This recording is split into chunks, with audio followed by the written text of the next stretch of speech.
This call is now being recorded. Good morning, all of you. Today we are discussing about the next chapter, control. Control, one of the important managerial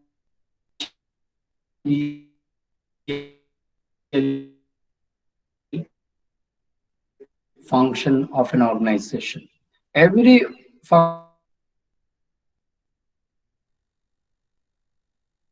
details of the controlling area. First of all, the definition. According to Kunz and O'Donnell, controlling is the measurement and correction of performance in order to make sure that enterprise objectives and plans devised to attain them are accomplished.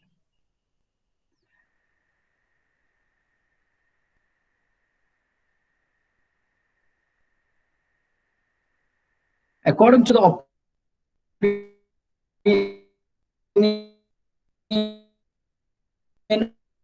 and correction of performance, if there is a need for correction, അപ്പോൾ നമ്മൾ ചെയ്തു വെച്ച ഒരു കാര്യം എന്താണോ അതിനെ നമ്മൾ അളക്കുകയും then നമ്മുടെ പെർഫോമൻസ് അതിന് കറക്ഷൻ ആവശ്യമുണ്ടെങ്കിൽ ആ കറക്ഷൻ നടത്തുകയും ചെയ്യുക. then for what? In order to make sure the enterprise objectives and plans devised to attain them are accomplished. നമ്മുടെ ഓർഗനൈസേഷനിലെ പല ഒബ്ജക്റ്റീവ്സും അതിന് ആവശ്യമുള്ള പ്ലാനുകളൊക്കെ നമ്മൾ സെറ്റ് ചെയ്തിട്ടുണ്ട്. അതൊക്കെ നേടി കറക്റ്റ് ആയിട്ട് തന്നെയാണ് നമ്മൾ അച്ചീവ് ചെയ്തത് എന്നറിയണം എന്നുണ്ടെങ്കിൽ നമ്മൾ ആദ്യം സെറ്റ് ചെയ്തത് എന്താണോ അത് it's a need for the correction, the performance should be corrected for the next time. That is known as controlling. So it is the most important function of management.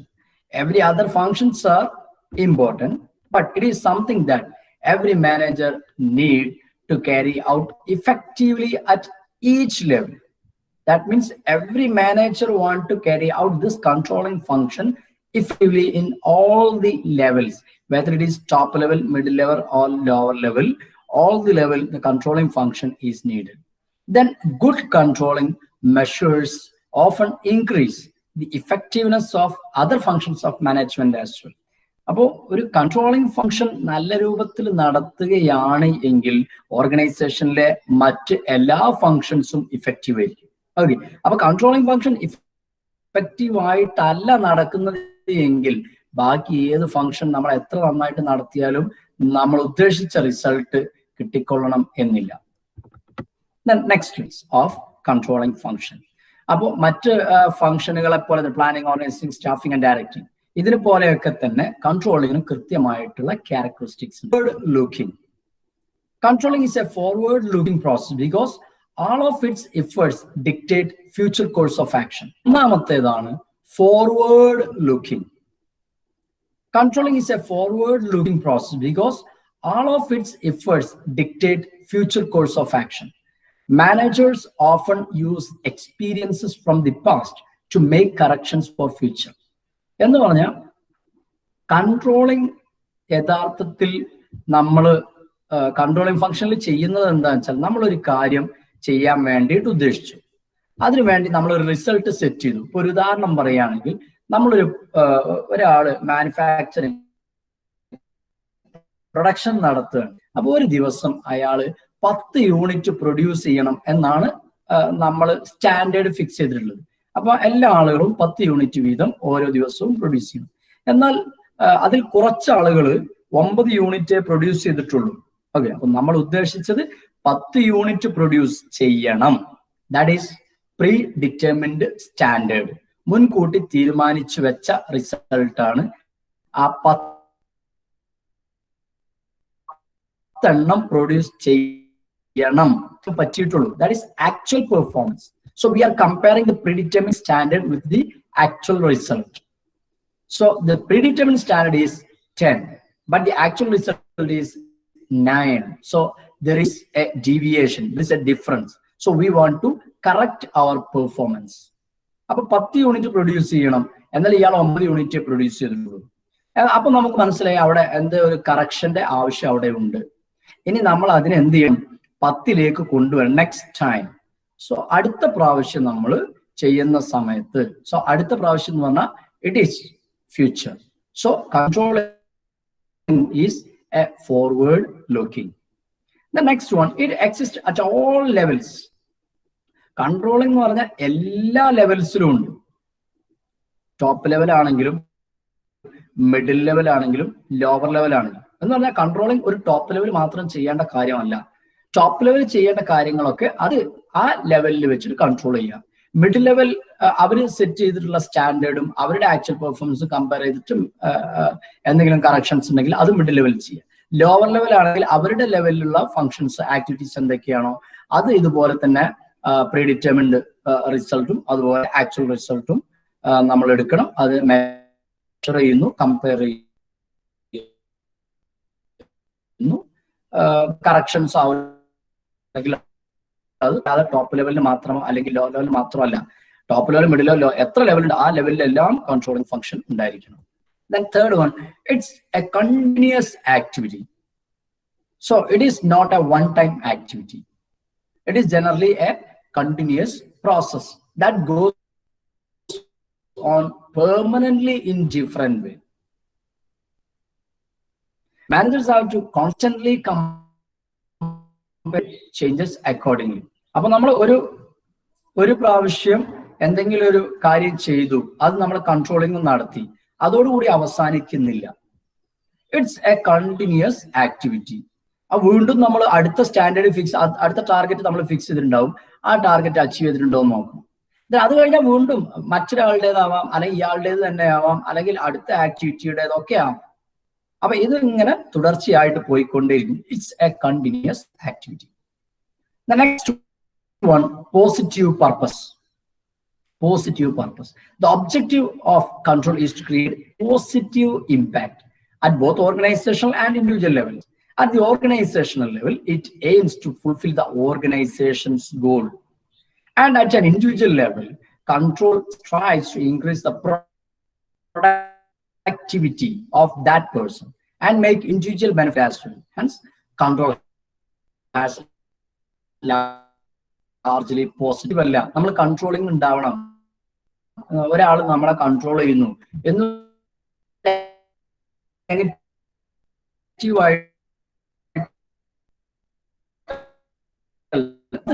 Organisational ലെവലും ഉണ്ട്, individual ലെവലും ഉണ്ട്.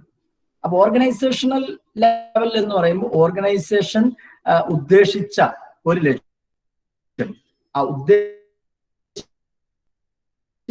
എന്ന് പറയും നമ്മൾക്ക് നേടാൻ കഴിഞ്ഞിട്ടുണ്ടോ, അതാണ് ഓർഗനൈസേഷണൽ ലെവൽ എന്ന് പറയുന്നത്. അപ്പൊ ഓർഗനൈസേഷൻ ലെവലിൽ നേടണമെന്നുണ്ടെങ്കിൽ എല്ലാവരും ആ കാര്യം ചെയ്യണം.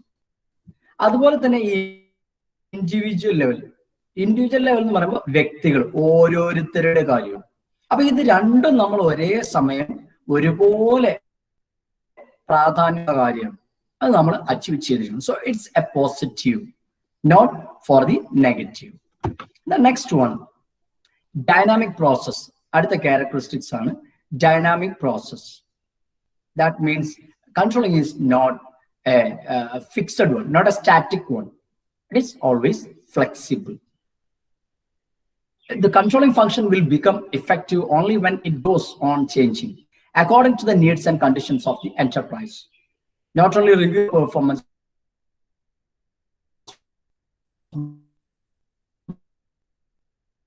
but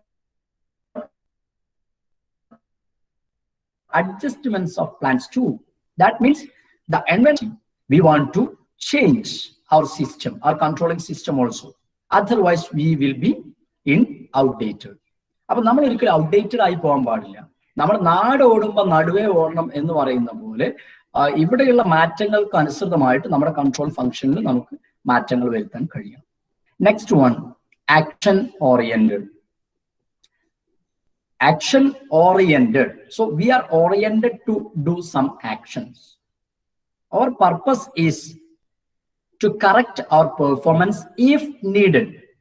നമ്മുടെ പെർഫോമൻസിൽ എന്തെങ്കിലും കറക്ഷൻസ് ആവശ്യമുണ്ടെങ്കിൽ ആവശ്യമുണ്ടെങ്കിൽ മാത്രം അത് കറക്റ്റ് ചെയ്യാൻ വേണ്ടിയിട്ടാണ്. അപ്പൊ essence of control is the corrective action that brings plans and performance close to each other. The whole exercise of managerial process is taken to provide organization already set by the planning process. Then for this purpose, actions and further actions are necessary. Each time there may be correction and change in the actions depending upon the information provided by control procedure. അപ്പൊ ഒരാളുടെ performance ഇങ്ങനെ നിരന്തരം measure ചെയ്തുകൊണ്ടിരിക്കുക. അപ്പൊ അയാളുടെ performance നമ്മൾ desired ലെവലിൽ അയാളുടെ പെർഫോമൻസ് ഉണ്ട് എങ്കിൽ there is no need of any corrections. എന്നാൽ ഡിസൈർഡ് ലെവൽ അച്ചീവ് ചെയ്തിട്ടില്ല എങ്കിൽ there is a need for correction. Sometimes there is a need for the training, or maybe a need for change of machinery or changing the total system, such as. So if there is a need for correction, that should be done. That is called as action oriented. And last one, coordinate, integrate,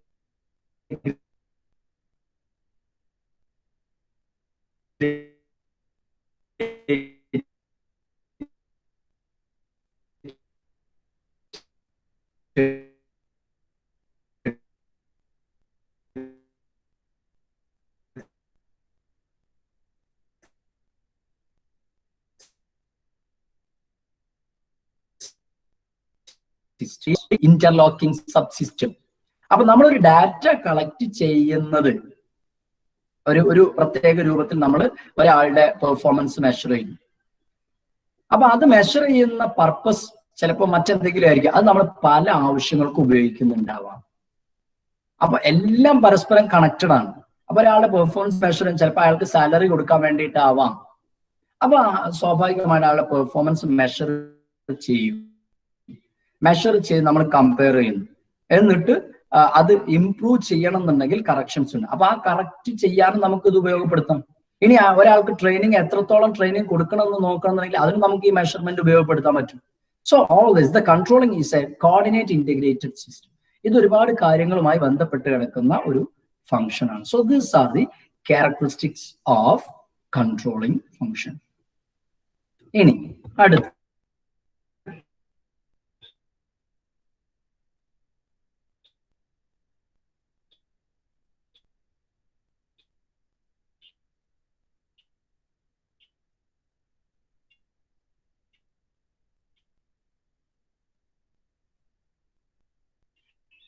ലക്ഷ്യം, ഒരു target അത് നമുക്കുണ്ടാവണം. എന്നിട്ട് നമ്മൾ അതിനനുസരിച്ച് perform ചെയ്യും. അപ്പൊ ഒരു actual result വരും. അപ്പൊ ഈ മുൻകൂട്ടി തീരുമാനിച്ച റിസൾട്ട് ആണോ നമുക്ക് ആക്ച്വലി കിട്ടിയത്, ആ ടാർഗറ്റ് നമ്മൾ അച്ചീവ് ചെയ്തിട്ടുണ്ടോ എന്ന് നോക്കുക. ഇല്ല എങ്കിൽ എന്തുകൊണ്ട് എന്ന് നമ്മൾ അന്വേഷിക്കുകയും കണ്ടെത്തുകയും അതിന് വേണ്ട പരിഹാര മാർഗങ്ങൾ ചെയ്യുകയും ചെയ്യും. ഇതാണ് കൺട്രോളിംഗ്. ഇങ്ങനെ ചെയ്യുന്നത് കൊണ്ട് എന്ത് നേട്ടമാണ് ഉള്ളത്? ഇതാണ് importance of control. First one, decentralisation of authority. Every level of an organization the managers of every level of an organization have to exercise control. The controlling process leads to decentralization. It enables middle and lower level managers to have some autonomy in making decisions. An organization that distributes authority at every level always works smoothly and efficiently. അപ്പൊ decentralisation എന്ന് പറഞ്ഞാൽ നമുക്കറിയാം, decentralisation of authority എന്ന് പറഞ്ഞാൽ അധികാരങ്ങൾ താഴെ തട്ടിലേക്ക് നമ്മൾ ഭാഗിച്ചു നൽകുന്നതിനെയാണ്, അധികാരം താഴെ തട്ടിലേക്ക് കൊടുക്കുന്നതിനെയാണ് ശരിക്കും ഡീസെൻട്രലൈസേഷൻ എന്ന്. എല്ലാ അധികാരങ്ങളും ടോപ്പ് ലെവലിൽ മാത്രമാണെങ്കിൽ അതിനെ നമ്മൾ സെൻട്രലൈസേഷൻ എന്ന് പറയും. അപ്പൊ ഇതിനെ താഴെയിലേക്ക് കൊടുക്കുന്നതിനെ നമ്മൾ ഡീസെൻട്രലൈസേഷൻ എന്ന് പറയും. അപ്പൊ സ്വാഭാവികമായിട്ടും controlling want to do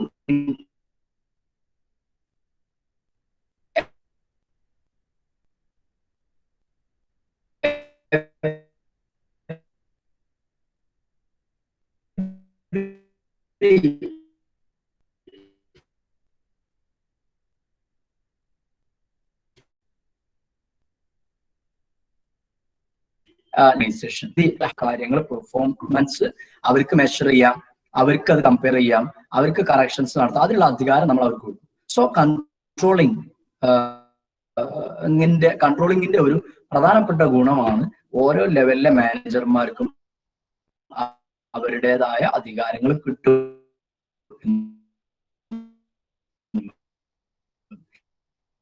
Decentralized managerial ability. The controlling function enables the managers to possess the autonomy to make decisions. So the controlling function enhances their managerial ability. അപ്പൊ ഈ നേരത്തെ നമ്മൾ ഡീസെൻട്രലൈസേഷൻ കിട്ടും എന്ന് പറഞ്ഞപ്പോൾ അപ്പൊ സ്വാഭാവികമായിട്ടും ആ ആളുകളൊക്കെ എന്ത് ചെയ്യും? ഇപ്പൊ ലോവർ ലെവൽ മാനേജർ ആണെങ്കിൽ ആ ലോവർ ലെവൽ മാനേജറുടെ കീഴിലുള്ള ആളുകളുടെ പെർഫോമൻസ് അത് എന്താവണം എന്ന് ആദ്യം അവരോട് കമ്മ്യൂണിക്കേറ്റ് ചെയ്യും. എന്നിട്ട് അവരുടെ പെർഫോമൻസ് മെഷർ ചെയ്യുമ്പോൾ നമുക്ക് മനസ്സിലാവും. അപ്പൊ ഈ ലോവർ ലെവൽ മാനേജർക്ക് അയാൾക്ക് സ്വന്തമായിട്ട് തീരുമാനങ്ങൾ എടുക്കാൻ കഴിയും. ഇയാളുടെ പെർഫോമൻസ് മോശമാണോ അല്ലയോ, ഇനി അത് എങ്ങനെ ഇംപ്രൂവ് ചെയ്യാൻ പറ്റും. അപ്പൊ സ്വാഭാവികമായിട്ടും അയാളുടെ എബിലിറ്റി കൂടും. സ്വന്തമായിട്ട് തീരുമാനങ്ങൾ എടുത്ത് അതിനുള്ള സ്ട്രെസ്സും സ്ട്രെയിനും ഒക്കെ അയാൾ അറിഞ്ഞു എക്സ്പീരിയൻസിലൂടെ അയാൾക്ക് പഠിക്കാനായിട്ട് പറ്റും. So it will increase the managerial ability of all level managers. മൂന്നാമത്തേതാണ് using resources effectively. If we are implementing the controlling function, or if we are performing our controlling function effectively, then we can utilize our resources, organizational resources effectively. That means we are fixing a target, a predetermined result, and we are measuring the actual result. Then we are comparing the predetermined result with the actual result, and if there is any deviation, any difference, any corrections, that should be done, and after the correction there is no chance for mistake. So it will enhance the effectiveness of resources. അപ്പൊ നമ്മൾ എന്തെങ്കിലും correction ഉണ്ടെങ്കിൽ ആ correction നടത്തി കഴിഞ്ഞാൽ വീണ്ടും വീണ്ടും അവിടെ മിസ്റ്റേക്ക് അല്ലെങ്കിൽ മറ്റു തരത്തിലുള്ള വേസ്റ്റോ കാര്യങ്ങളോ ഒന്നും വരാനുള്ള സാധ്യതകളില്ല. അതുകൊണ്ട് തന്നെ നമ്മുടെ കയ്യിലുള്ള റിസോഴ്സ് നമുക്ക് ഏറ്റവും നന്നായിട്ട് യൂട്ടിലൈസ് ചെയ്യാനായിട്ട് പറ്റും, അല്ലെങ്കിൽ ഇഫക്റ്റീവ്നെസ് ഉറപ്പുവരുത്താൻ പറ്റും. നാലാമത്തതാണ് ഫെസിലിറ്റേറ്റിംഗ് കോർഡിനേഷൻ. കൺട്രോളിങ് ഫംഗ്ഷൻ നമ്മൾ നന്നായിട്ട് ചെയ്തു കഴിഞ്ഞാൽ സ്വാഭാവികമായിട്ടും അവിടെ കോർഡിനേഷൻ ഉണ്ടാവും. കാരണം എന്താ വെച്ചാൽ ഒരു organisation, the managers and employees always have to coordinate and work with each other collectively. ഒരു മാനേജർ മാത്രം വിചാരിച്ചതുകൊണ്ട് അത് നടന്നോളന്നില്ല. ഇവരുടെ പെർഫോമൻസ് ബെറ്റർ ആവാൻ വേണ്ടിയിട്ടാണ് എന്നുള്ളത് സബോർഡിനേറ്റ്സും കൂടെ വിചാരിക്കണം. സോ ഇത് നമ്മൾ അതിന്റെ യഥാർത്ഥ ലക്ഷ്യം നമ്മൾ കമ്മ്യൂണിക്കേറ്റ് ചെയ്ത് കഴിഞ്ഞാൽ it improves the coordination between the managers and subordinates. Okay. The next one, it's structuring human behavior. Structuring the human behavior. That means all organizations have to depend on human for their function, because human resource is the most important resource of an organization. ഒരു ഓർഗനൈസേഷനിൽ നല്ല material ഉണ്ട്, നല്ല machinery ഉണ്ട്, ഇഷ്ടംപോലെ പണം ഉണ്ട്, എല്ലാം റെഡിയാണ്. പക്ഷെ അവിടുത്തെ ഹ്യൂമൻ റിസോഴ്സ് വളരെ മോശമാണ് എന്നുണ്ടെങ്കിൽ ബാക്കി എന്ത് റിസോഴ്സ് എത്ര നന്നായിട്ടും കാര്യമില്ല. Okay, so the human resource is the most powerful resource of an organization. So the controlling rationalizes this human behavior and prevents the employees from behaving arbitrarily and badly. It basically does so by providing for sanctions in case of employees do not prescribe to expected standards of behavior. അപ്പൊ വളരെ മോശമായിട്ട് അല്ലെങ്കിൽ തീരെ work ചെയ്യാതിരിക്കുന്നതിൽ നിന്നും ഒരു നല്ല controlling അവിടെ നടക്കുന്നുണ്ട്. ഒരു ഓർഗനൈസേഷനിലെ കൺട്രോളിങ് ഇഫക്റ്റീവ് ആണെങ്കിൽ അവിടെ തീരെ വർക്ക് ചെയ്യാത്ത ആളുകൾ ഉണ്ടാവില്ല, മോശം ബിഹേവിയറിലുള്ള ആളുകൾ ഉണ്ടാവാനുള്ള സാധ്യതയില്ല. ഓക്കെ, കാരണം ചിലപ്പോൾ അവിടെ പണിഷ്മെന്റ് ഉണ്ടാവാം, അല്ലെങ്കിൽ നന്നായി പെർഫോം ചെയ്യുന്ന ആളുകൾക്ക് റിവാർഡ് ഉണ്ടാവാം. അങ്ങനെയൊക്കെ ഉണ്ടാവുമ്പോൾ സ്വാഭാവികമായിട്ട് എല്ലാ ആളുകളും എന്ത് ചെയ്യും? അവരുടെ പെർഫോമൻസ് ഇംപ്രൂവ് ചെയ്യാനായിട്ട് ശ്രമിക്കും. ദെൻ ആറാമതായിട്ട് ഉള്ള ഒരു ഗുണമാണ്, ലാസ്റ്റ് വൺ ആണ് അച്ചീവിങ് എഫിഷ്യൻസി ആൻഡ് ഇഫക്റ്റീവ്നെസ്. നമ്മൾ ഇതുവരെ പറഞ്ഞ പോലെ തന്നെ ഈ ആളുകളുടെ ഒക്കെ എന്തെങ്കിലും പെർഫോമൻസിൽ എന്തെങ്കിലും കറക്ഷൻസ് ഉണ്ടെങ്കിൽ അതൊക്കെ നമ്മൾ കറക്റ്റ് ചെയ്ത് സമയാസമയത്ത് ചെയ്തു പോവുകയാണെങ്കിൽ then their efficiency will increase. Then it will increase the effectiveness also.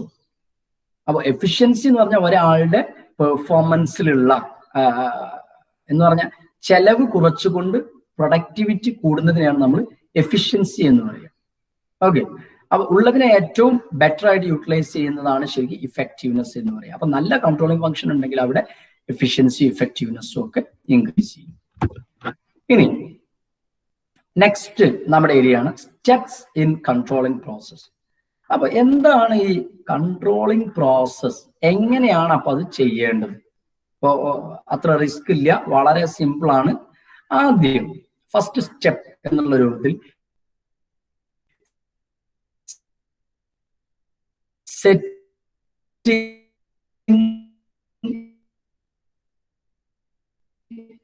Standard set ചെയ്യാം, അല്ലെങ്കിൽ പ്ലാൻഡ് റിസൾട്ട്. ഇപ്പോ നമ്മളൊരു എന്തെങ്കിലും ഒരു കാര്യം ചെയ്യാൻ, ഇപ്പൊ നമ്മൾ പരീക്ഷയ്ക്ക് പ്രിപ്പയർ ചെയ്യാൻ പോകണം. അപ്പൊ നമ്മൾ വിചാരിക്കുകയാണ് നമ്മുടെ ഫസ്റ്റ് സെം പരീക്ഷ നമ്മൾ എഴുതിയിട്ട് നമുക്കൊരു 90% മാർക്ക് വേണം എന്ന് നമ്മൾ ആഗ്രഹിക്കണം. അതിനു വേണ്ടിയിട്ട് നമ്മൾ പ്രയത്നിക്കുക. അപ്പോൾ എക്സാം എഴുതുന്നതിന് മുമ്പാണ് നമ്മൾ ഈ ലക്ഷ്യം നിർണ്ണയിക്കുന്നത്, ഈ ടാർഗറ്റ് നമ്മൾ ഫിക്സ് ചെയ്യുന്നത്. അതിനെയാണ് സെറ്റിംഗ് സ്റ്റാൻഡേർഡ് എന്ന് പറയുന്നത്. ദെൻ അത് കഴിഞ്ഞാൽ പിന്നെ മെഷർമെന്റ് ഓഫ് ആക്ച്വൽ പെർഫോമൻസ്. നമ്മൾ നമ്മുടെ ഡ്യൂട്ടി ചെയ്യുന്നു, നമ്മൾ കൃത്യമായി പഠിക്കുന്നു, ആ 90% മാർക്ക് നമുക്ക് വേണം എന്നുള്ള രൂപത്തിൽ നമ്മൾ കാര്യങ്ങളൊക്കെ പ്ലാൻ ചെയ്തു. എന്നിട്ട് നമ്മൾ പരീക്ഷ എഴുതി കഴിഞ്ഞ് വാല്യുവേഷൻ നടക്കുക. വാല്യുവേഷൻ നടന്ന് റിസൾട്ട് വന്ന് നമ്മൾ നോക്കുക എത്രയാണ് ആക്ച്വൽ പെർഫോമൻസ്. ഓക്കെ, അതാണ് measurement of actual performance. Then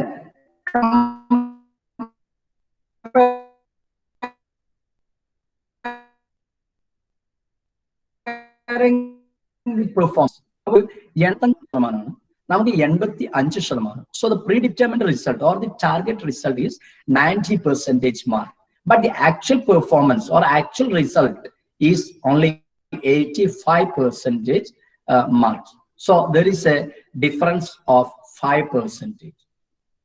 That is comparison. അപ്പൊ നമുക്ക് 5% വ്യത്യാസം അവിടെ വന്നു എന്ന് മനസ്സിലായത് എപ്പോഴാണ്? ഈ 90% നമ്മൾ ഫിക്സ് ചെയ്തു, പക്ഷെ നമുക്ക് കിട്ടിയത് 85. ഇത് രണ്ടും തമ്മിൽ കമ്പയർ ചെയ്തപ്പോഴാണ് ഇവിടെ വ്യത്യാസം ഉണ്ട് എന്ന് നമുക്ക് മനസ്സിലായത്. ആൻഡ് അനലൈസിങ് ദ ഡീവിയേഷൻ, 4ാമത്തെ സ്റ്റെപ്പാണ് analysing deviation. Why this difference?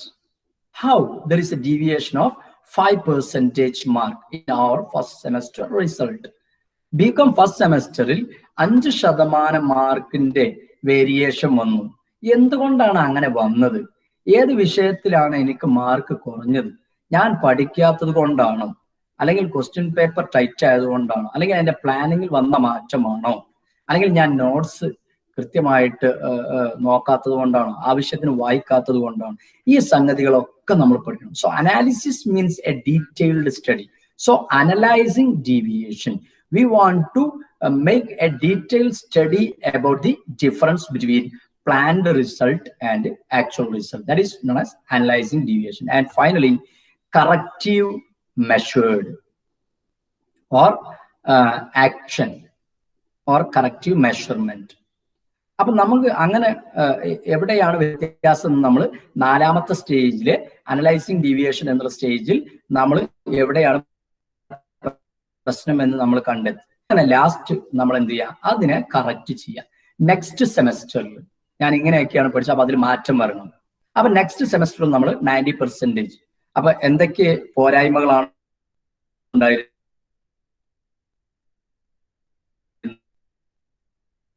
ചെയ്ത് കൃത്യമായിട്ട് നമ്മൾ ഉദ്ദേശിച്ച ലക്ഷ്യത്തിലേക്ക് നമ്മൾ എത്തുക. ഇതാണ് steps in controlling process. Okay, അപ്പൊ വളരെ സിമ്പിൾ ആണ്. 5 സ്റ്റേജ് ആണ് ഉള്ളത്. 1ാമത്തത് സെറ്റിംഗ് സ്റ്റാൻഡേർഡ് അഥവാ ടാർഗറ്റ് ഫിക്സ് ചെയ്യാം. 2ാമത്തത് ആക്ച്വൽ പെർഫോമൻസ് മെഷർ ചെയ്യാം. 3ാമത്തത് comparing actual performance with the planned result. 4ാമത്തത് analysing the deviation. And finally corrective measure or action. Okay, ഇനി നെക്സ്റ്റ് ഏരിയ ആണ് ലിമിറ്റേഷൻസ് ഓഫ് കൺട്രോളിംഗ്. ഇങ്ങനെയൊക്കെ ആണെങ്കിലും കൺട്രോളിങ്ങിന് ഒരുപാട് ലിമിറ്റേഷൻ ഉണ്ട്, പോരായ്മകളുണ്ട്. അതിൽ 1ാമത്തതാണ് ഡിഫിക്കൽട്ടി ഇൻ സെറ്റിംഗ് standard. ഈ സ്റ്റാൻഡേർഡ് ഫിക്സ് ചെയ്യുക എന്ന് പറയുന്നത് it is not an easy task. It is very difficult. How to fix a standard? How we can fix the performance of a person in advance? How we can target a percentage of marks before the examination? Exam എങ്ങനെയാവും നമുക്കറിയില്ല. അപ്പൊ നമ്മള് full നമ്മളെ syllabus അനുസരിച്ച് നമ്മൾ പഠിച്ചിട്ടുണ്ടോ, എത്രത്തോളം cover ചെയ്യണമെന്നൊന്നും നമുക്കറിയില്ല. അപ്പൊ എന്ത് അടിസ്ഥാനത്തിലാണ് നമ്മൾ ഈ 90% മാർക്ക് എന്ന് ഫിക്സ് ചെയ്യുക, അല്ലെ ഒരാളുടെ പെർഫോമൻസ് ഇന്ന ലെവലിലാവണം എന്ന് എന്ത് അടിസ്ഥാനത്തിലാണ് നമ്മൾ ഫിക്സ് ചെയ്യുക? So it is not an easy task to fix a standard. Then second one, no control on external factors. An organization failed to have control on external factors. An organization may have so many factors such as internal factors and external factors. If you are taking the case of training, availability of training, it's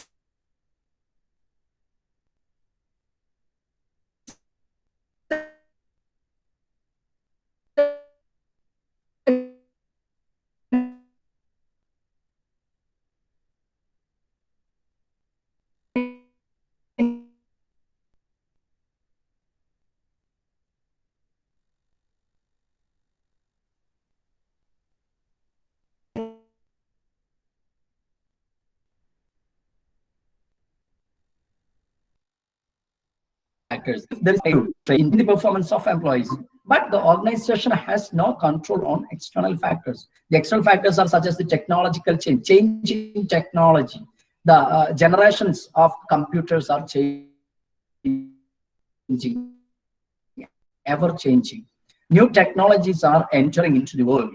All these are affecting the performance of employees. We cannot resist it.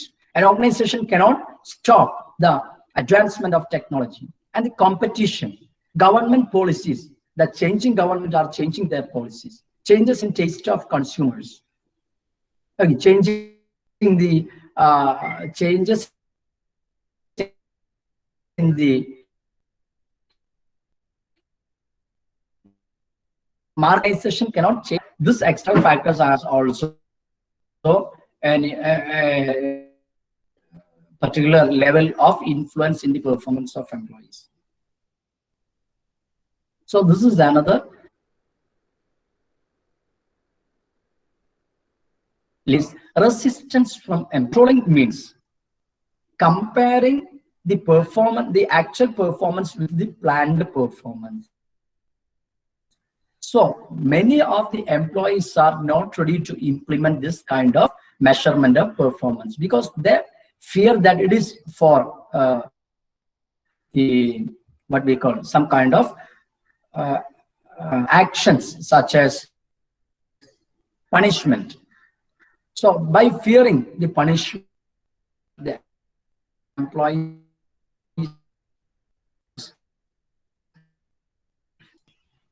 then costly affair. The controlling function, the organization, different organizations are doing different kinds of measurement techniques for controlling function. It increases the cost. If there is no such controlling, there is no such kind of cost. So controlling increases the expenditure. Then next one, the factors determining good control. How we can make sure the controlling functions effectiveness. So different factors are affecting the controlling function. We want to know that how we can make the controlling function effective. So these are the factors are, first one, simplicity.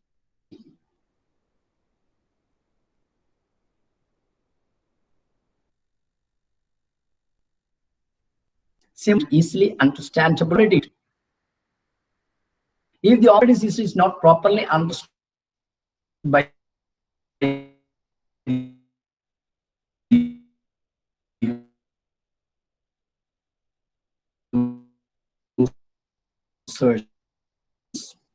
every person should know and subordinates. So simplicity. And second one, adaptability. Control system vary and may vary from levels to level. More than that, the size of organization has also influencing the controlling measurements. So therefore, whatever the control system device, it should be adaptable to that particular activity for which it is designed.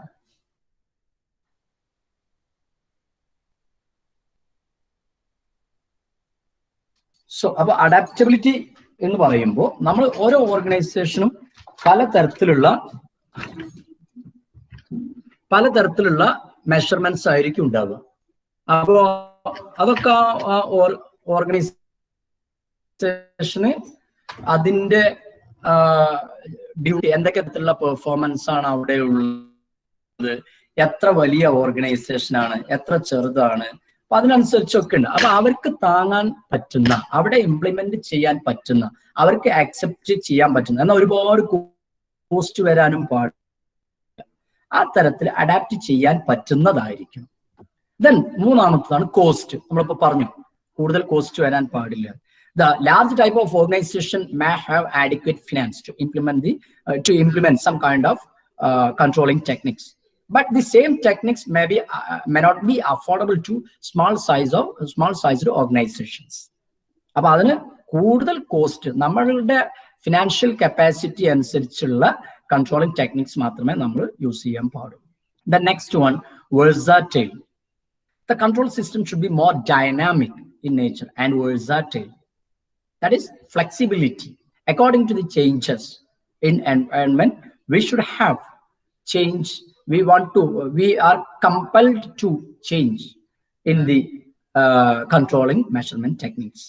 അപ്പം പലതരത്തിലുള്ള changes നമ്മുടെ മുമ്പിൽ എൻവയൺമെന്റിൽ വന്നുകൊണ്ടിരിക്കുന്നുണ്ടാവും. അപ്പൊ ആ തരത്തിലുള്ള changes ഒക്കെ accept ചെയ്തുകൊണ്ട് കൺട്രോളിങ്ങിൽ മാറ്റം വരുത്താനുള്ള ഒരു ഫ്ലെക്സിബിലിറ്റി ആ കൺട്രോളിംഗ് ടെക്നിക്കുകൾക്ക് ഉണ്ടായിരിക്കണം.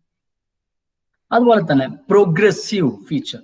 The control system should possess progressive feature and it should foresee the possible deviations in the planned activity.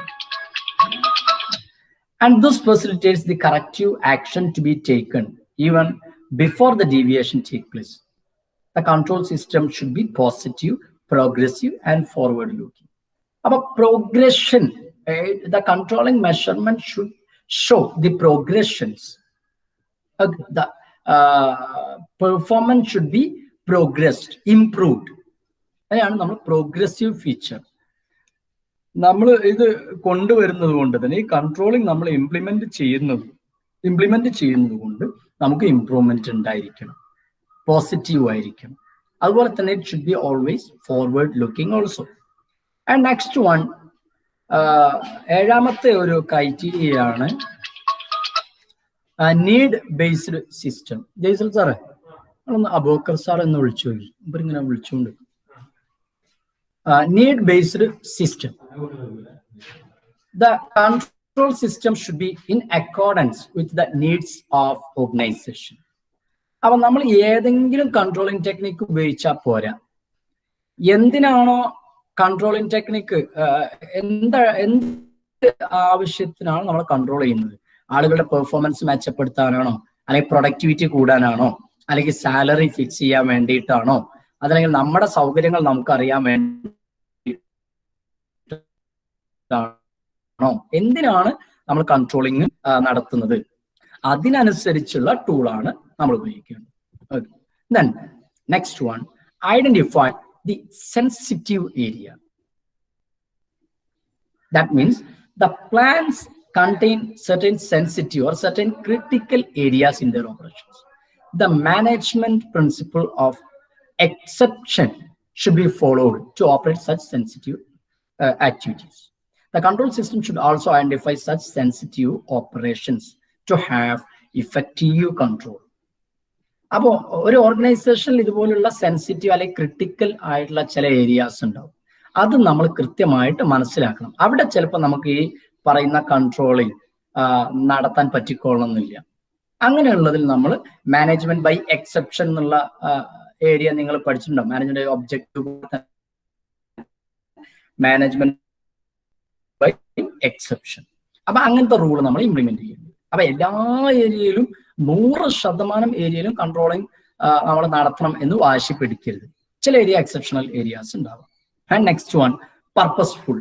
The control system adopted should consider the human instinct and adopt control measures which are objective and purposeful.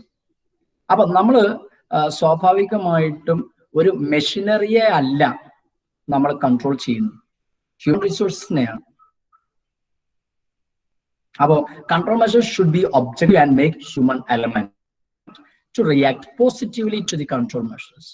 അപ്പൊ ആളുകളെ സംബന്ധിച്ചിടത്തോളം ഇപ്പോൾ ഒരു സ്ഥാപനം ഉപയോഗിക്കുന്ന control technique മറ്റൊരു സ്ഥാപനത്തിൽ ആളുകളുടെ സ്വഭാവം പരസ്പരം വ്യത്യാസം ഉണ്ടാവും. അപ്പൊ ആളുകൾ ചിലപ്പോൾ ഇതിനെ റെസിസ്റ്റ് ചെയ്യാം. അപ്പൊ അവരെ നമ്മൾ കൃത്യമായിട്ട് why we are implementing this kind of controlling techniques അത് നമ്മൾ അവരെ പറഞ്ഞ് മനസ്സിലാക്കണം. അതുപോലെ തന്നെ ഒരു ഹ്യൂമാനിറ്റി, ഒരു മാനുഷിക പരിഗണന, അതൊക്കെ നമ്മൾ കൃത്യമായിട്ട് എംപ്ലോയീസിന് കൊടുക്കുകയും വേണം. And last one, scope for corrective action. Controlling ഇങ്ങനെ നടത്തി നമ്മൾ ഈ ആളുകളുടെ കുറവുകൾ കണ്ടുപിടിച്ചാൽ പോരാ, അല്ലെങ്കിൽ ഓർഗനൈസേഷന്റെ കുറവുകൾ കണ്ടുപിടിച്ചത് കൊണ്ട് മാത്രം കാര്യമില്ല. There should be scope for corrective action. അതെങ്ങനെ റിക്കവർ ചെയ്യാം, ഈ പ്രയാസം നമുക്ക് എങ്ങനെ ഇല്ലാതെയാക്കാം, കുറച്ചു കൊണ്ടുവരാം എന്നുള്ളതും കൃത്യമായിട്ട് നമുക്ക് പറഞ്ഞു കൊടുക്കാനും കഴിയും. So these are the factors to be considered before selecting the controlling techniques. Okay. ഇനി എന്തൊക്കെയാണ് ആ technique? The techniques of managerial control.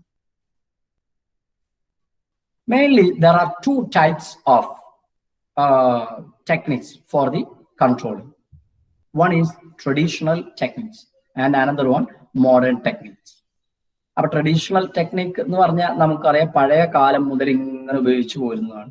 Modern technique എന്ന് പറഞ്ഞാൽ ലേറ്റസ്റ്റ് ആയിട്ട് ഡെവലപ്പ് ചെയ്ത് എടുത്ത കുറച്ച് ടെക്നിക്കുകൾ. ഓരോന്നും നോക്കാം നമുക്ക്. First one, traditional techniques. പ്രധാനമായിട്ട് 4 തരത്തിലുള്ള ട്രഡീഷണൽ ടെക്നിക്കുകളാണുള്ളത്.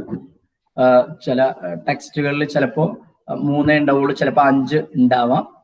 അപ്പൊ ഏതാണെങ്കിൽ അപ്പൊ അതിൽ ഏതാണെന്ന് ഞങ്ങൾക്ക് അറിയാത്തത് വെച്ചാൽ കൂടുതൽ ഉള്ള ആളുകൾ ഉണ്ടെങ്കിൽ അത് മനസ്സിലായിട്ടില്ലെങ്കിൽ ഞങ്ങൾ വായിച്ച ശേഷം അത് സെൻഡ് ചെയ്തിട്ട് ഡൗട്ട് ചോദിക്കുക കേട്ടോ. So here the traditional techniques, പഴയ കാലം മുതൽ ഉപയോഗിച്ചു പോരുന്ന കുറച്ച് ടെക്നിക്കുകളുണ്ട്. അതിനാണ് നമ്മൾ ട്രഡീഷണൽ ടെക്നിക്സ് എന്ന് പറയും. ഇവിടെ ഡിസ്കസ് ചെയ്ത് പ്രധാനമായും 4 തരത്തിലുള്ള ട്രഡീഷണൽ ടെക്നിക്സ് ആണ്. One is the first one, personal observation. Second one, statistical report. And third one, break-even analysis. And last one, budgetary control. We can go through each and every one. First one, the personal observation.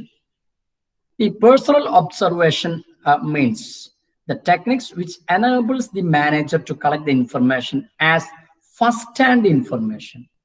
That means the manager directly observing the employee who is performing their act.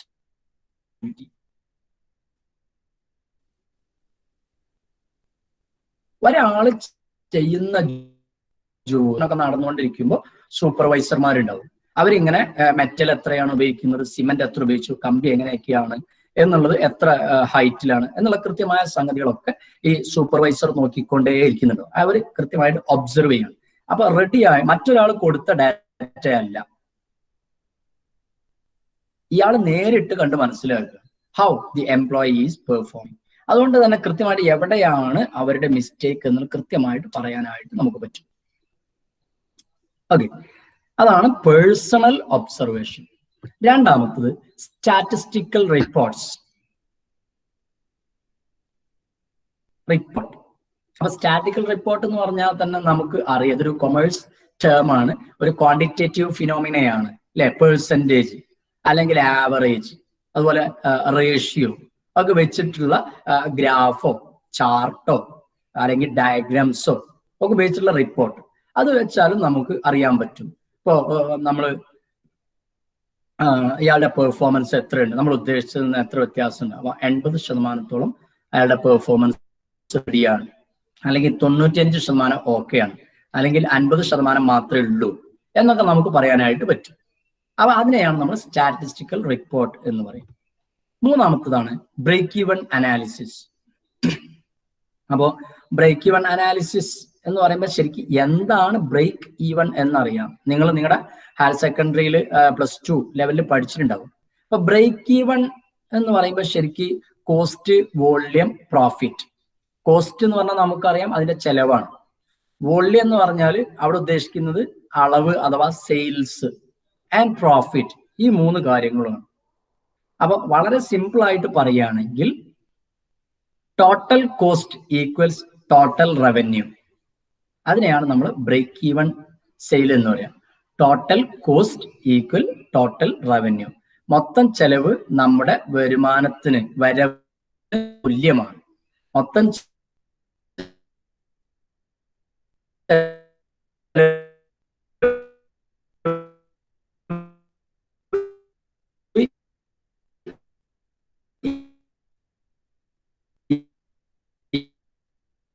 Even എന്ന് പറയും. മറ്റു അതിനെയാണ് നമ്മൾ break even point എന്ന്.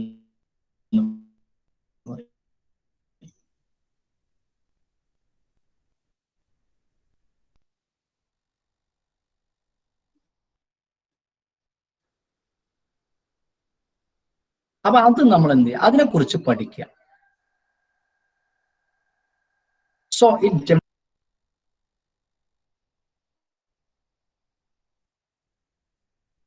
Break even analysis എന്ന് പറയും. എന്നിട്ട് target നമ്മൾ സെയിൽസ് ഫോഴ്സിന് കൊടുക്കും. ദെൻ ട്രഡീഷണൽ ടെക്നിക്സിലെ ഏരിയയാണ്. അപ്പൊ ബജറ്റ് എന്ന് പറഞ്ഞാൽ എന്താണ് നമുക്ക് അറിയാമല്ലോ. ഇപ്പൊ നമ്മൾ ഗവൺമെന്റ് ഒക്കെ ഈ ഫെബ്രുവരി, മാർച്ച് സമയങ്ങളിൽ ബജറ്റ് ഇംപ്ലിമെന്റ് ചെയ്യും. സ്റ്റേറ്റ് ഗവൺമെന്റ് ആണെങ്കിലും സെൻട്രൽ ഗവൺമെന്റ് ആണെങ്കിലും ബജറ്റ് ഓരോ വർഷത്തേക്ക്, അതുപോലെ തന്നെ 5-year പ്ലാൻസ് അല്ലെ, പഞ്ചവത്സര പദ്ധതി, അതിലൊക്കെ ബജറ്റുകൾ ഉണ്ടാവും. അപ്പം budget simply means it's A financial statement which includes the expenditure and revenue for A future period. ഭാവിയിലെ ഒരു നിശ്ചിത പീരിയഡിൽ, നിശ്ചിത ഘട്ടത്തിലേക്ക്, നിശ്ചിത കാലത്തേക്കുള്ള മൊത്തം വരവും ചെലവും എത്ര ഉണ്ടാവും എന്ന് നമ്മൾ മുൻകൂട്ടി പ്രിപ്പയർ ചെയ്യുന്നതിനെയാണ് ബജറ്റ് എന്ന് പറയുന്നത്. അങ്ങനെ ഒരു ബജറ്റ് നമ്മൾ ആദ്യം തന്നെ കാൽക്കുലേറ്റ് ചെയ്ത് വെക്കുക. So budget is A quantitative statement prepared for A future period of time for the purpose of obtaining A given objective. അപ്പൊ ഇത്ര നമ്മൾ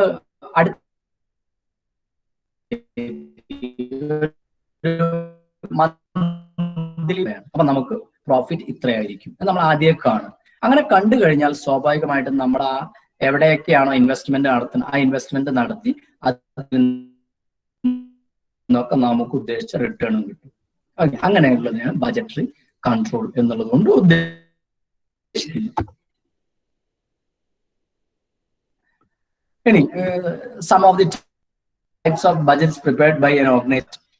എത്രത്തോളം സെയിൽ നടത്തണം എന്ന് കാണിക്കുന്ന ബജറ്റ്. Production budget. മറ്റൊന്നാണ് മെറ്റീരിയൽ ബജറ്റ്. അതുപോലെ ക്യാഷ് ബജറ്റ്. ക്യാഷ് ബജറ്റ് അപ്പൊ ഇൻഫ്ലോ ഔട്ട്ഫ്ലോ, നമുക്ക് ക്യാഷ് ഏതെല്ലാം രൂപത്തിൽ വരാം, എവിടെയൊക്കെ നമ്മൾ ക്യാഷ് സ്പെൻഡ് ചെയ്യേണ്ടതുണ്ട് എന്നുള്ളത്. അതുപോലെ തന്നെ ക്യാപിറ്റൽ ബജറ്റ്, നമ്മൾ ഇൻവെസ്റ്റ്മെന്റ് ലോങ് ടേമിലേക്കൊക്കെ ഏതൊക്കെ രൂപത്തിൽ ഇൻവെസ്റ്റ്മെന്റ് നടത്തേണ്ടതെന്നാണ്. അതുപോലെ തന്നെ റിസർച്ച് ആൻഡ് ഡെവലപ്മെന്റ് ബജറ്റ്, ഏതെല്ലാം തരത്തിലുള്ള റിസർച്ചുകൾ നമ്മൾ നടത്തണം, അങ്ങനെ നടത്തി കഴിഞ്ഞാൽ നമ്മൾക്ക് എത്ര എമൗണ്ട് നമ്മൾ സ്പെൻഡ് ചെയ്യേണ്ടതുണ്ടാവും, അതിന് ഏതെല്ലാം തരത്തിലുള്ള പ്രോസസ്സ് വേണം, എന്ത് പ്രോഡക്റ്റുകളൊക്കെയാണ്, എന്ത് പ്രോഡക്റ്റിലാണ് റിസർച്ച്, ഇങ്ങനെയൊക്കെയുള്ള റിസർച്ചാണ് റിസർച്ച് ആൻഡ് ഡെവലപ്മെന്റ് ബജറ്റ് എന്ന് പറയും. അപ്പോൾ ഇത് കുറച്ച് ബജറ്റുകളാണ്, ഇത് മാത്രമല്ല ഒരുപാട് തരത്തിലുള്ള ബഡ്ജറ്റുകൾ. ഇനി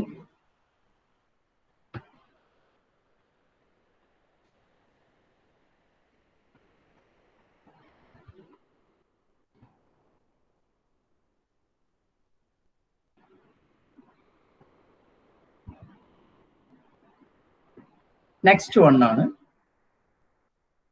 essentials of effective budgetary control.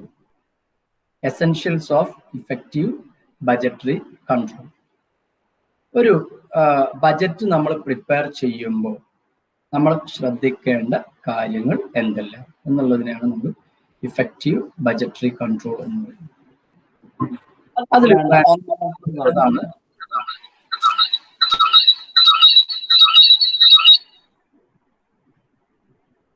അതിൽ വേണ്ട ഒന്നാണ് സൗണ്ട് ഫോർകാസ്റ്റിംഗ്. നമുക്ക് പ്രെഡിക്റ്റ് ചെയ്യാൻ പറ്റണം, ഫോർകാസ്റ്റ് ചെയ്യാൻ പറ്റണം, ഫ്യൂച്ചർ എസ്റ്റിമേഷൻ കൃത്യമായിരിക്കണം, പ്രിസൈസ് ആൻഡ് ആക്യുറേറ്റ് ആയിരിക്കണം. നമ്മൾ മുൻകൂട്ടി കാണുന്നത് ഏതെല്ലാം ആന്റിസിപ്പേറ്റഡ് ഫാക്ടേഴ്സ് ഉണ്ടോ ആ ഫാക്ടേഴ്സ് ഒക്കെ കൺസിഡർ ചെയ്തിട്ടായിരിക്കണം നമ്മൾ ഫോർകാസ്റ്റിംഗ് നടത്തുന്നത്. The next one, goal orientation.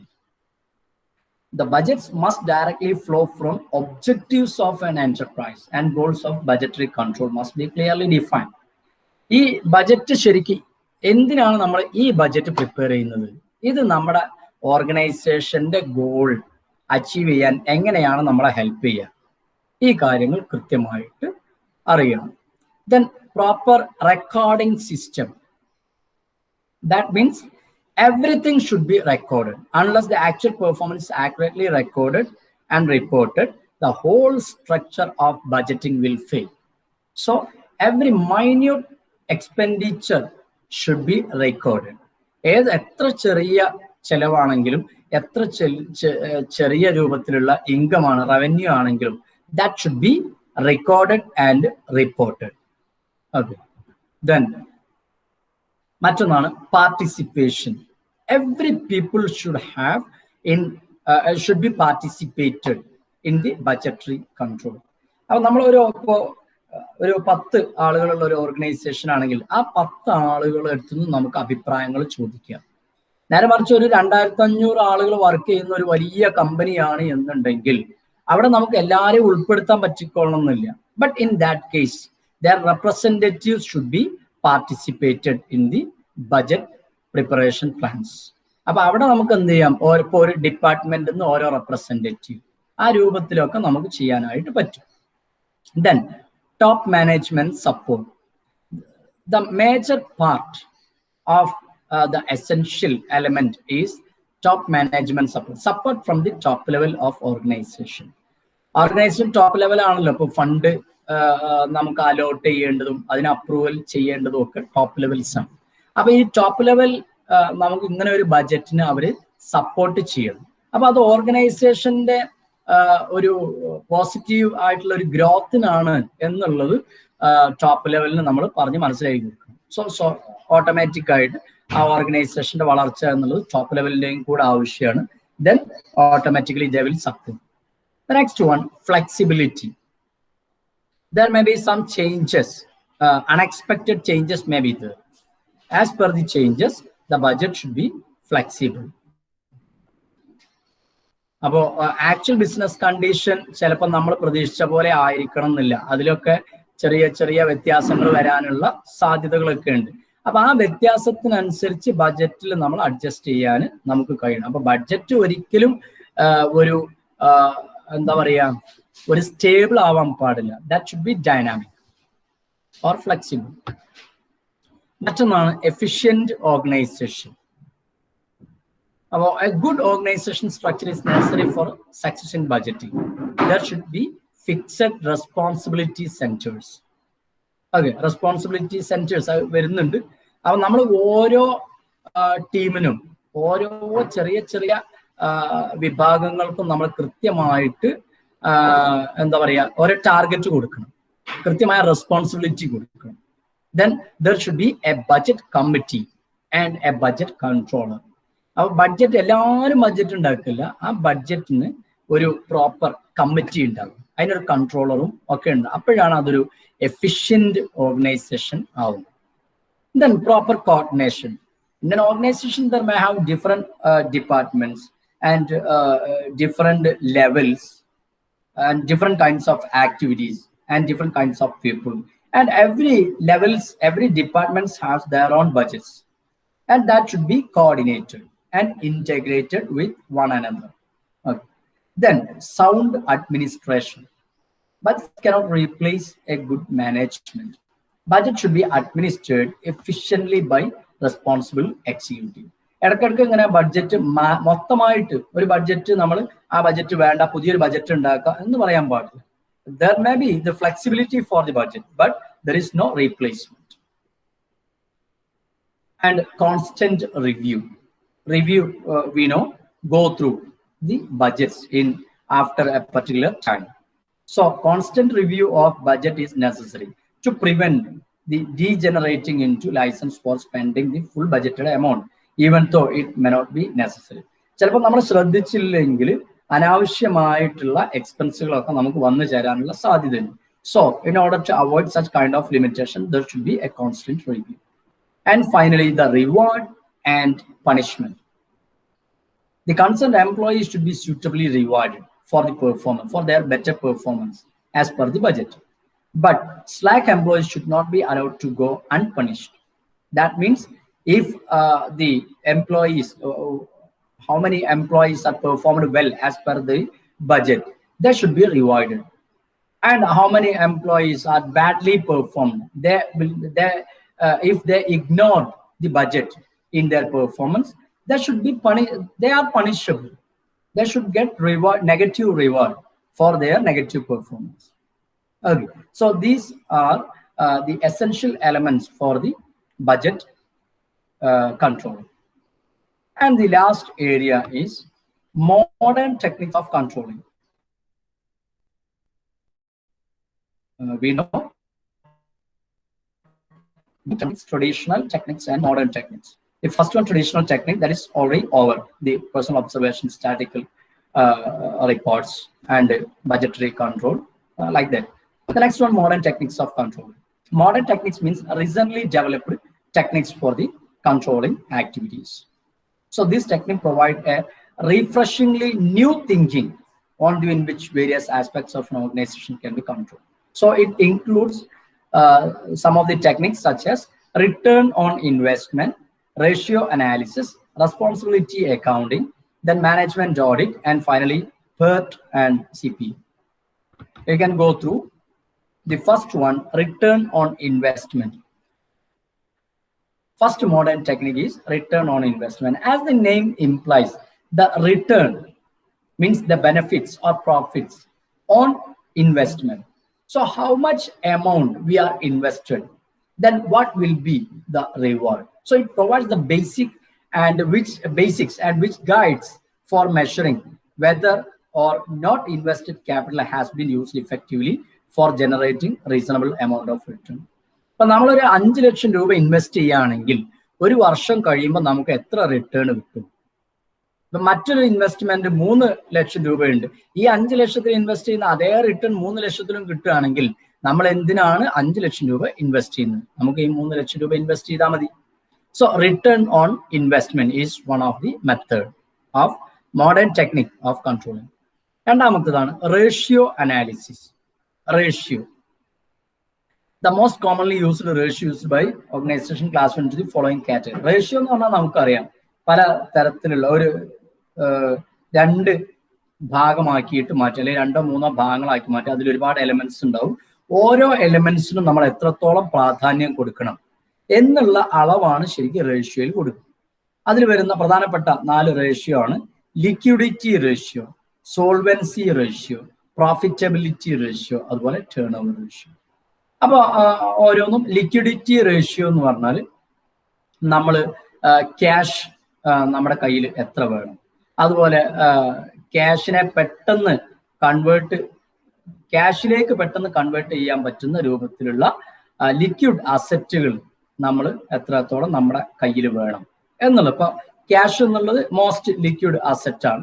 അതുപോലെ മറ്റ് ഷെയറുകളിൽ ഇൻവെസ്റ്റ് ചെയ്യുന്നത്, അതുപോലെ ഡെപ്പോസിറ്റ്, ഓക്കെ, അതുപോലെ ഗോൾഡ്. അപ്പൊ ഈ തരത്തിലുള്ളതൊക്കെ നമുക്ക് പെട്ടെന്ന് ക്യാഷ് ആക്കി കൺവേർട്ട് ചെയ്യാൻ പറ്റുന്നതാണ്.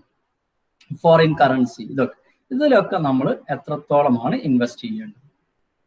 അതുപോലെ സോൾവൻസി റേഷ്യോ, നമുക്ക് പെട്ടെന്ന് തന്നെ ഇതിനെ എന്താ പറയുക, ഇപ്പോൾ ഡെപ്റ്റിൽ നിന്നും പെട്ടെന്ന് നമ്മൾ റിക്കവർ ചെയ്യാൻ പറ്റുന്ന രൂപത്തിൽ. അതുപോലെ പ്രോഫിറ്റബിലിറ്റി, ഏതെല്ലാം ഏരിയയിൽ നമുക്ക് എത്ര സമയം കൊണ്ട് അല്ലെങ്കിൽ എത്രത്തോളമാണ് ഓരോന്നിൻ്റെയും പെർസെൻറ്റേജ് ഓഫ് പ്രോഫിറ്റ്. ഓരോ ഇൻവെസ്റ്റ്മെന്റ് നടത്തുമ്പോൾ നമുക്ക് രൂപത്തിലുള്ള എത്ര ആളുകൾക്ക് ഡെപ്റ്റ് കൊടുത്താൽ നമുക്ക് റിക്കവർ ചെയ്യാൻ പറ്റും, അല്ലെങ്കിൽ ഏതെല്ലാം ഇൻവെസ്റ്റ്മെന്റിൽ നടത്തിയാൽ നമുക്ക് എത്രത്തോളം പ്രോഫിറ്റ് കിട്ടും, അല്ലെങ്കിൽ എത്ര സമയം കൊണ്ടാണ് ഇന്ന ഇൻവെസ്റ്റ്മെന്റുകളിൽ നിന്നും നമ്മൾ ബ്രേക്ക് ഈവൻ പോയിന്റിൽ എത്തുക എന്നുള്ളതൊക്കെ പ്രോഫിറ്റബിലിറ്റി റേഷ്യോ നോക്കിയാൽ അനലൈസ് ചെയ്യാൻ പറ്റും. മറ്റൊന്നാണ് ടേൺ ഓവർ റേഷ്യോ. അത് നമ്മൾ സെയിൽസിനെയാണ് നമ്മൾ ടേൺ ഓവർ എന്ന് പറയും. ഇപ്പൊ ഇവിടെ ഉദ്ദേശിക്കുന്ന turn over ratio debtors turn over ഉണ്ട്, ക്രെഡിറ്റേഴ്സ് ടേൺ ഓവർ ഉണ്ട്. ഇപ്പൊ ഡെറ്റേഴ്സ് എന്ന് പറഞ്ഞാൽ നമുക്ക് പണം തരാനുള്ള ആളുകളാണ്. അപ്പൊ എത്ര സമയം കൊണ്ട് അവരെടുത്തു നിന്ന് നമുക്ക് പണം തിരിച്ചു കിട്ടും. അതുപോലെ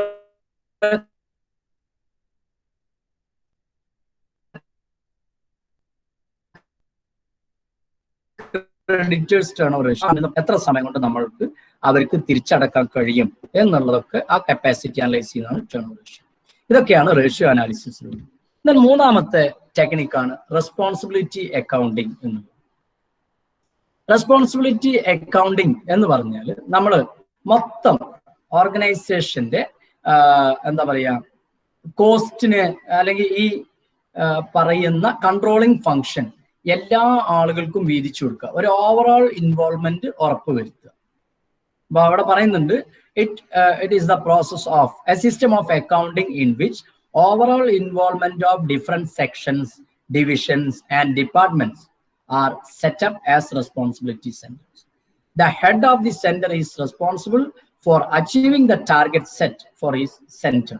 Responsibility centers may be of the following. അപ്പോൾ നമ്മളൊരു ഓർഗനൈസേഷനിലെ എല്ലാ ഡിപ്പാർട്ട്മെന്റും സെക്ഷനും ആളുകൾക്കൊക്കെ നമ്മൾ ഉത്തരവാദിത്തങ്ങൾ കൊടുക്കുക. എന്നിട്ട് ഓരോ ഡിപ്പാർട്ട്മെന്റ് ഹെഡുകളായിരിക്കും അതിന്റെ റെസ്പോൺസിബിലിറ്റീസ് എന്താ പറയാ അതിന്റെ ഉത്തരവാദിത്തം ഉണ്ടാവുക. ആ ഉദ്ദേശിച്ച ടാർഗറ്റ് അച്ചീവ് ചെയ്യാനുള്ള ഉത്തരവാദിത്തം അതിന്റെ ഹെഡുകൾക്ക്. ഇപ്പൊ അതിൽ പറയുന്ന റെസ്പോൺസിബിലിറ്റി സെന്റേഴ്സ് ആണ് താഴെ പറയുന്നത്. റെസ്പോൺസിബിലിറ്റി സെന്റേഴ്സിന്റെ ഭാഗമാണ് കോസ്റ്റ് സെന്റർ. അപ്പൊ അവരാണ് ഏതെല്ലാം മേഖലയിൽ എത്രത്തോളം ചെലവാണ് നമ്മൾ നടത്തേണ്ടത് എന്ന് തിരിഞ്ഞ. അപ്പൊ ഒരു ഡിപ്പാർട്ട്മെന്റ് ആണെങ്കിൽ അതിൽ കോസ്റ്റ് സെന്റർ ഉണ്ടാവും, അതിൽ തന്നെ റവന്യൂ സെന്റർ ഉണ്ടാവും, അതിൽ തന്നെ പ്രോഫിറ്റ് സെന്റർ ഉണ്ടാവും, അതിൽ തന്നെ ഇൻവെസ്റ്റ്മെന്റ് സെന്റർ ഉണ്ടാവും. അപ്പൊ കോസ്റ്റ് സെന്റർ എന്ന് പറഞ്ഞാൽ എവിടെയാണ് എങ്ങനെയൊക്കെയാണ് നമ്മൾ സ്പെൻഡ് ചെയ്യേണ്ടത്. റവന്യൂ സെന്റർ എന്ന് പറഞ്ഞാൽ എവിടെ നിന്നൊക്കെയാണ് നമുക്ക് ഇൻകം കിട്ടുന്നത് മൊത്തം. ദെൻ പ്രോഫിറ്റ് സെന്റർ എന്ന് പറഞ്ഞാൽ ഏതെല്ലാം ഏരിയയിൽ ഇൻവെസ്റ്റ് ചെയ്താൽ നമുക്ക് എത്രത്തോളമാണ് പ്രോഫിറ്റ്. അപ്പൊ പ്രോഫിറ്റ് ആവണമെന്നുണ്ടെങ്കിൽ കിട്ടുന്ന കോസ്റ്റിനെ ബ്രേക്ക് ഈവൻ പോയിന്റിന്റെ മുകളിൽ വന്നാലേ നമുക്ക് പ്രോഫിറ്റ് ഉണ്ടാവും. And finally investment centre. ഇതൊന്നും കൂടാതെ നമുക്ക് ഏതെല്ലാം മേഖലയിൽ നമുക്ക് ഇൻവെസ്റ്റ്മെന്റ് നടത്താനായിട്ട് പറ്റും. ഇതൊക്കെയാണ് റെസ്പോൺസിബിലിറ്റി അക്കൗണ്ടിങ് എന്നുള്ള മോഡേൺ കൺട്രോളിംഗ് ടെക്നിക് കൊണ്ട് ഉദ്ദേശിക്കുന്നത്. ഇനി നാലാമത്തെ മോഡേൺ ടെക്നിക്കാണ് മാനേജ്മെന്റ് ഓഡിറ്റ് എന്നത്. Management auditing means A systematic appraisal of the overall performance of management of an organization.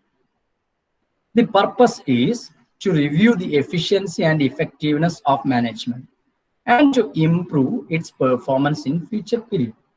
ഇപ്പൊ നമ്മൾ അക്കൗണ്ട്സ് ഒക്കെ നമ്മൾ ഒരു നിശ്ചിത പീരീഡ് കഴിയും അല്ലെങ്കിൽ ഒരു വർഷം കഴിയുമ്പോൾ നമ്മൾ ഓഡിറ്റിംഗ് നടത്തും, എന്തെങ്കിലും തെറ്റ് സംഭവിച്ചിട്ടുണ്ടോ എന്നറിയാൻ.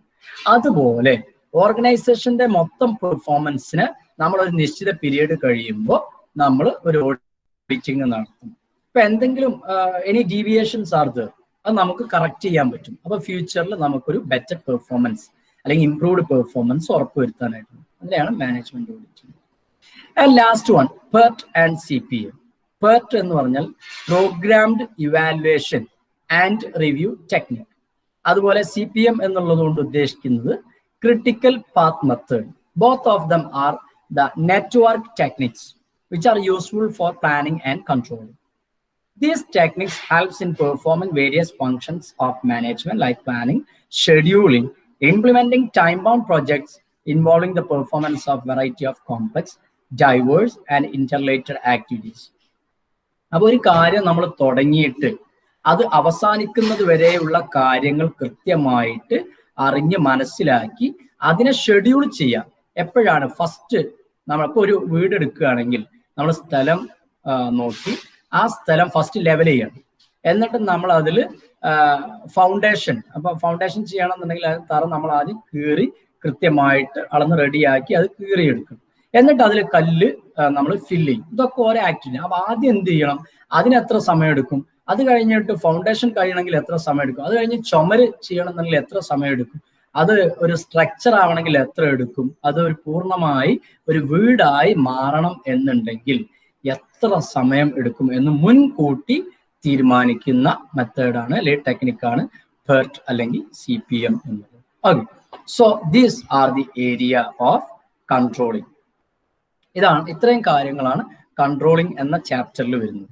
അപ്പോൾ എല്ലാ ആളുകളും ചാപ്റ്റർ കൃത്യമായിട്ട് പഠിക്കുക.